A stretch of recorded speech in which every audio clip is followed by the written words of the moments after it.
Show me your friends and I'll show you your future. Unless you want average in America, married, 2.4 kids with 1.5 dogs. But I can guarantee you, you will never achieve anything greater than your highest aspiration. If you want $1 million, you'll make $1 million, not $1.5 million. If you want 10 million, 100 million, and you'll never exceed that. If you change 1 billion lives, that's a formula to become a billionaire and change the world. Time costs lives. Show me your friends and I'll show you your future. You want to know why you're all f***ed up? Just look at the bums you hang around with. I do what you don't want to do, that you know that you got to do to be where you want to be. Ted Turner just gave his 75th anniversary party on CNN a few months ago. And he makes a couple of comments and he says, number one, and I'm not suggesting this for everybody, it's how I live though. First 10 years of my starting CNN, I slept on my couch. I didn't have an apartment. Bill Gates slept in the office. Steve Jobs slept in the office.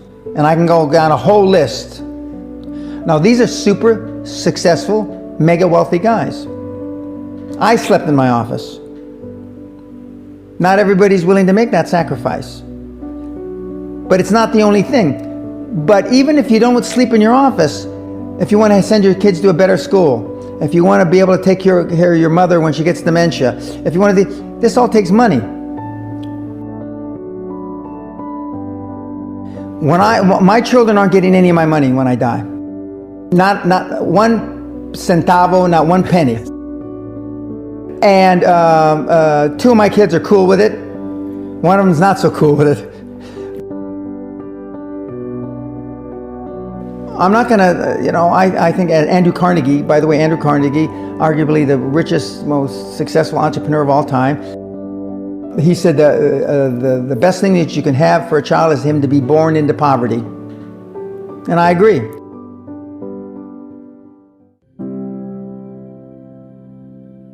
Lack of self-esteem, lack of self-worth.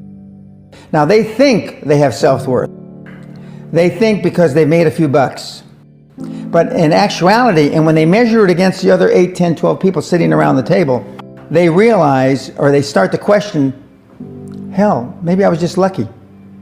Now, all of us, when you're only a one-trick guy or gal, think, was I lucky? Now, I've done it so many times, I know I wasn't lucky. I might have been lucky the first time, but I haven't been lucky the 15, 20, 40, 50, I know that. Okay. But maybe I was lucky the first time. But my life changed when I was pretty much a haphazard kid, got in a lot of trouble, got arrested 4 or 5 times, thrown in jail, and this was when my dad's a cop. But then I volunteered for the draft in 1966 at the height of the Vietnam War, and I went to OCS, and that changed my life because it was the really first real high performance thing that I could measure myself against with other people.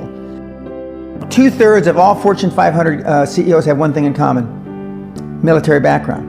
Really? 2/3 of those 2/3 have something else: martial arts. What do you learn in martial arts, Brian? Discipline, focus. A lot of people don't believe they deserve to be there. I convince them, and we have these drills, why you belong there. A lot of people that come there, with money, that have made money, think they made it by accident. Right.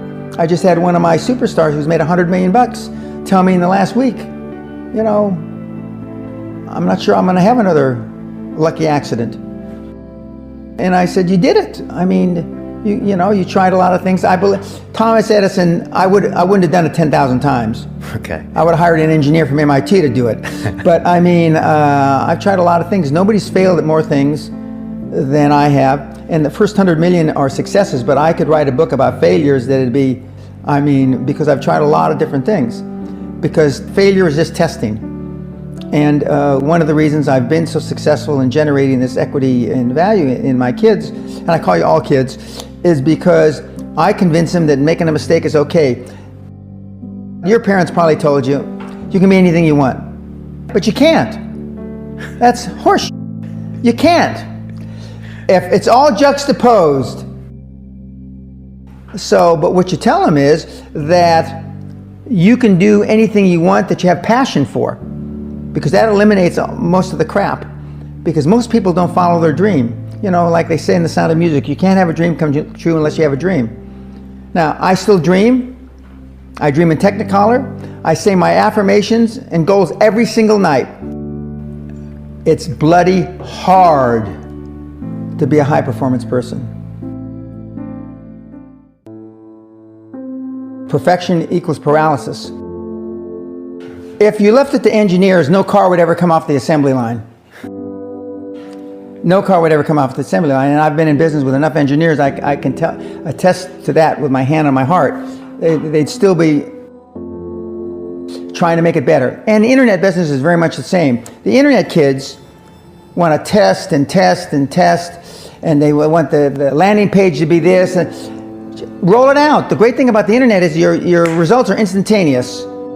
If something that I'm overseeing at Concord level, 60,000 feet, doesn't work in 2 days, forget about it, move on.